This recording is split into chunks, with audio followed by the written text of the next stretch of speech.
This morning, Monday morning, China's top annual economic meeting has opened. Leaders are gathering to chart the course of next year's economic development. This year, high-quality development is at the top of the agenda, but how can the goal be achieved while carrying out reforms? Meanwhile, we also understand on Monday, U.S. President Donald Trump will roll out his national security strategy, in which China's name is likely to be mentioned. So how will that affect China-U.S. economic relations? Before we go to our panel, take a look at this first. From rapid growth to high-quality development. More is expected at this three-day economic conference. Plans for economic growth, supply-side structural reforms, and high-quality development will be mapped out. Also high on the agenda are efforts to promote foreign direct investment, financial risk controls, tax and fee reforms, and improvement to the rental housing system. In the party's October Congress, CPC General Secretary Xi Jinping said that China's economy has been in transition. It is at a time of economic restructuring and mid to high-speed growth. World financial institutions are positive about China's economic growth. The IMF has raised its forecast for China's growth in 2017 to 6.8%, saying the country has been making progress in moving to a more service-dominated economy. However, the IMF said businesses were over-reliant on debt. The part that we're most concerned about is corporate debt. Corporate debt, depending on how you define it, is between 135 or 155% of GDP. That's high in an international standard, and again, it continues to rise. There are not only domestic challenges, but concerns abroad as well. On Monday, U.S. President Donald Trump's administration rolls out its national security strategy, and some say that he will likely define China as a competitor. We are willing to work hard with the U.S. side to dedicate ourselves to building a robust, stable, and healthy trade and economic relationship. Trump repeatedly slammed China over trade, but he softened his stance after meeting with Chinese President Xi Jinping at his Mar-a-Lago resort. And earlier in November, when they met in Beijing, deals worth $250 billion were signed, and Mr. Trump has declined to label China a currency manipulator. Far from a reprieve, things may once again become uncertain.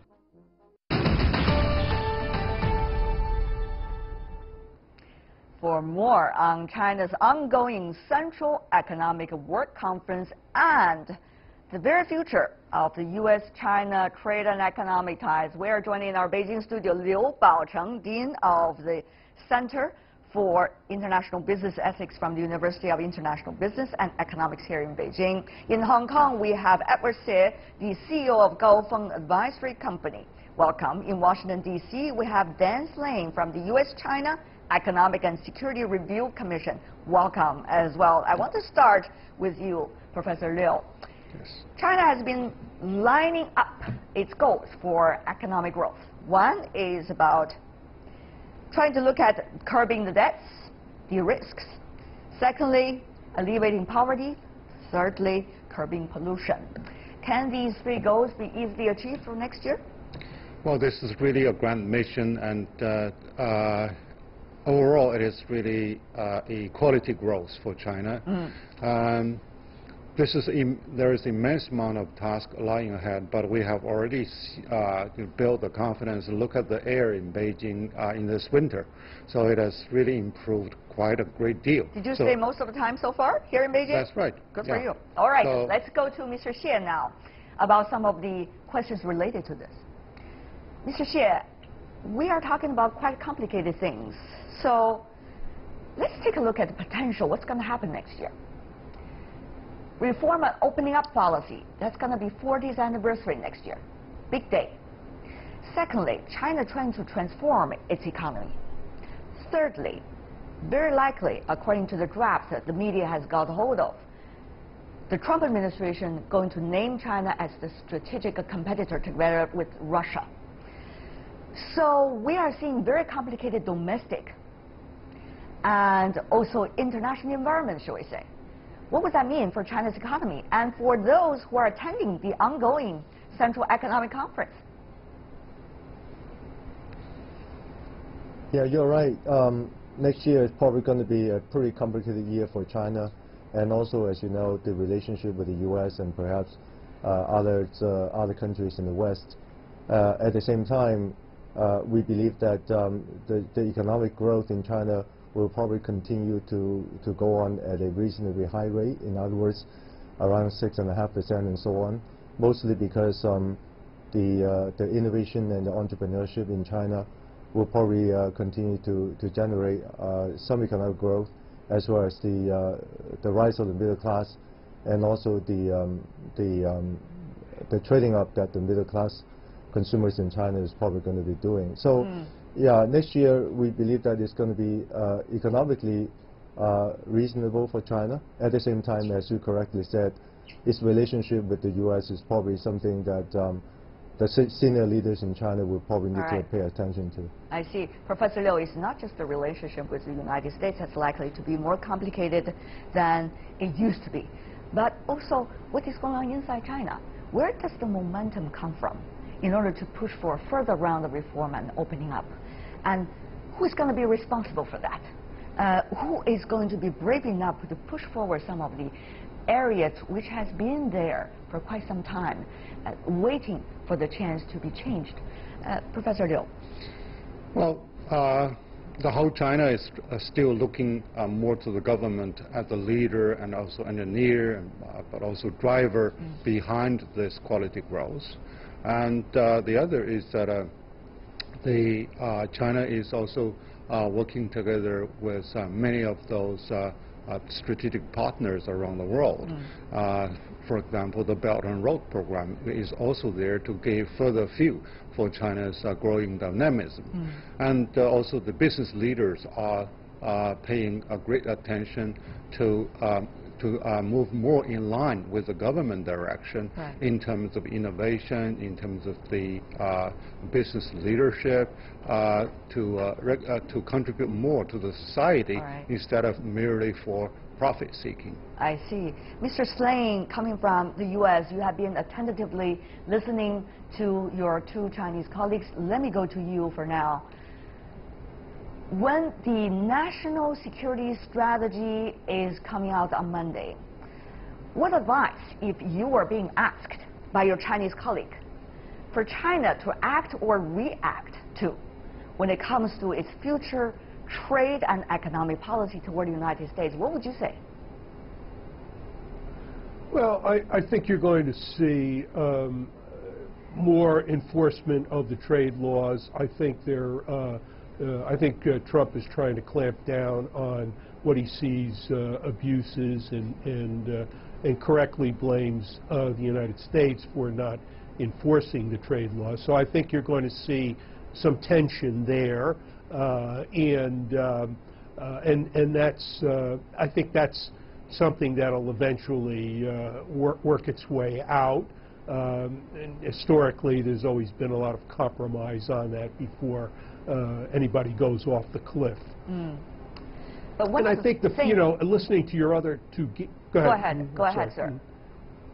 Listening to your other two guests, I think the future where China is going is into high tech.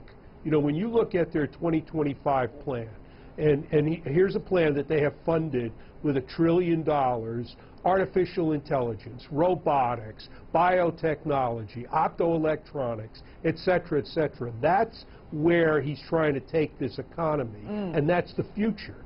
And so he's, that's what's happening in China today. All right, but Mr. Slane, may I follow up? Even on these areas, I mean just new tech, high tech, new economy, there is a possibility and necessity for countries such as China and the United States to cooperate. If the air is getting really bad, I mean the atmosphere between the two countries, about these exchanges by high technology and cooperating about these applications, what would that mean for the two countries, including China's economy and that of the U.S.? Well, I think that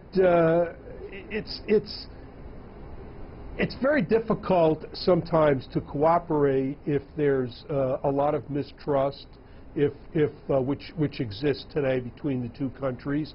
And I think that maybe trying to focus on some areas that are not controversial, such as the environment, where the United States has a lot to offer in terms of technology to clean it up. We've been all through that with Pittsburgh and other cities in the United States. Right. So I think you know, one area is to try to find some place where we can start to cooperate together and then hopefully expand that out. That's true. You can see Mr. Slane is really making an effort trying to find an area that the two sides can work together. But the climate change agreement, of course, the United States didn't sign on as the national government. Well, China is part of it. So, well, there are a lot of complicated issues. Mr. Xie, let me go to you. Even about some of the specific issues, growth rate of China, GDP, what is likely to be? Is it still important when it comes to the quality and vis-a-vis the speed? Secondly, how are some of the grand goals, as we mentioned at the very beginning, is likely to be implemented? Who's going to be responsible for those goals? It usually takes a lot of interactions among various organizations of the administration. Mr. Xie. Yeah, as you know, during the first couple of decades of China's economic reform, the focus was almost entirely on GDP growth. As we know, it has, on one hand, sort of led to very high economic growth. On the other hand, it also created a lot of problems, including the environmental issues that you already mentioned. So right now, I think the Chinese government, as well as the Chinese people in general, do recognize that a pure or a blind pursuit of just GDP growth is probably not a good idea. Yeah. We need to have a more balanced growth. GDP is important, but it's not the only thing in the world. We need to have a more balanced life, so environmental improvement, poverty alleviation, and so on and so forth are going to be very important in the next phase of our growth. Since we have already identified some of these important areas, let's just focus on them with some very brief answers for solutions coming from all of you. One is about the debt issue. That's going to create risks, and IMF earlier had been warning China about that, even though later there has been a lot of debate about it. So, Professor Liu, the debt issue and the issue of the so-called state vis-a-vis the non-state sector. Well, this is probably the most challenging one, because the liquidity has been far large, particularly the mounting debt on the corporate side and even on consumer side. So that's something that really we need to bring the alarm bell.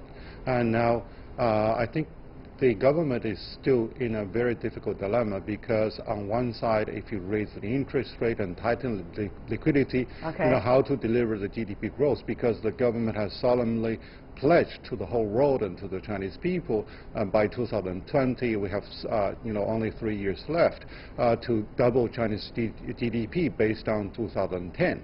And the other is that if we really allow a large liquidity, so the economic bubble is still there, that's presenting an even further danger. Yeah. So to reform the SOE, who is still money losing, and also to tighten regulation over the P2P and shadow banking. So those are immense amount of tasks, particularly in view of the entrenched vested interest groups that are already being formed. All right, that's one issue. The other issue is about fighting against the poverty, to eliminate it. And Mr. Xie, you know that very well, it's not just an economic issue. It's a social issue too. You have a lot of left alone kids in those rural areas. You have extreme lack of education opportunities in those impoverished areas. It's not just about the income. It's a social issue. Can that be done within a year, as the economic conference is now going on? Mr. Xie, briefly. As you know, this is a long-term issue. As you correctly said, it's a social and structural issue. So it's almost impossible that in 1 year, China can fully alleviate the poverty issue. However, it's appropriate and correct to put that as a core issue to be addressed in the work conference coming up. I believe that it requires the efforts of a lot of stakeholders in the process, both the central government, the local government, and perhaps also the responsible corporation as well. Corporates can also take a big part in funding the poverty alleviation, and I hope we can see more corporations taking part in this. Mr. Slane, I want to go to you about that, the pollution issue, because earlier you are very passionate about that, even from the U.S. perspective. You know, the pollution issue is not on its own. It's related to the structural reform of the industries and economy of China. It is related to the employment opportunities in different parts of China. It is also related to the health issue, to the educational issue. So it is not alone as an economic issue either. Mr. Slane, with this very complicated things related to it, what is the way you think that will be really working here in China, given your knowledge of this country? I think the solution is technology and getting away from fossil fuels and switching over to alternative fuels, wind power, gas. And you know, the future in China and the United States is with electric automobiles, so that now, and that's a big part of the problem. So as China starts to build their electric cars and starts to switch over to alternative energy sources, they're going to get away from the fossil fuels. There's a large, you can't expect change very quickly here. This is a massive undertaking, and you know, and they depend on the power to run their factories, and so you're going to have a certain amount of pollution until they're able to make this shift, and it's going to take a number of years, but they're moving in the right direction. In the United States, the whole future is based on electric cars. So I mean, you can imagine if all those vehicles 5 or 10 years from now that are in China were electrically operated and not using fossil fuels, that's going to have an enormous impact on the environment. We hope that will be the case, even though, Mr. Slane, you probably also know that many of the electricities used in China are actually from a coal power plant. So there's another issue of so-called the clean energy, how that would come into being. Electricity is not the way to solve the problem, but how to make sure it is not coming from the dirty coal. That is the ultimate thing, and probably the subsidies that creates another so-called discussion of competition between China and the United States. You know that is even more complicated than we just analyzed. But having said that, though, let me go to the final question. I do want to invite the wisdom from the three of you gentlemen. When the national security strategy is coming out in Washington on Monday by the Trump administration, that's likely to be the paper that the Home Administration would cling to for future policy structures. Okay, if China eventually was being termed as a strategic competitor, how should people like you, who have been working very hard for the economy and economic exchanges between the two countries, be able to come to terms and solutions of this apparent distrust crisis? Professor Liu, let me go to you first. Well, I think, you know, ideologically, China should really feel proud to be named as a competitor by the biggest guy on the block. You know, you're noticeable and you're named as a competitor. So on the other hand, we should be fully prepared that there's going to be increased tension, and during the past 11 months of the Trump administration, we already see that a number of shots have been fired against China, despite the goodwill shown by China, you know, delivering the 100-day action plan, and also giving big orders to the United States during the Trump's visit into China. So I think equally we should also get prepared with a strategy as how to engage and how to deal with this, you know, only by talking about. The question is how. Mr. Slane, do you also have silver lining, as Professor Liu just did? Very briefly from you, are running out of time. No, I see more tension, and it's not only with China, it's with Korea, Mexico, Canada. So you know, I see a lot of tension on the trade side, but ultimately it will get compromised out in the long run. We hope the ultimate time will come very soon. Mr. Xie, what about you? Your thought? Well, It's okay for the U.S. to label China as a strategic competitor because indeed China has been advancing very rapidly in many dimensions. However, I believe the solution is probably going to be a lot in the business-to-business area. This is not going to be just a zero-sum game. Chinese business and American business can collaborate along many dimensions, and I think the real solution is going to lie there and not government to government. We hope it will be eventually robust, healthy, and stable, as the Chinese Foreign Ministry spokesperson have been talking about, but probably that takes a while. But for now, I want to thank the three of you gentlemen for joining us on the discussion of the ongoing Central Economic Work Conference.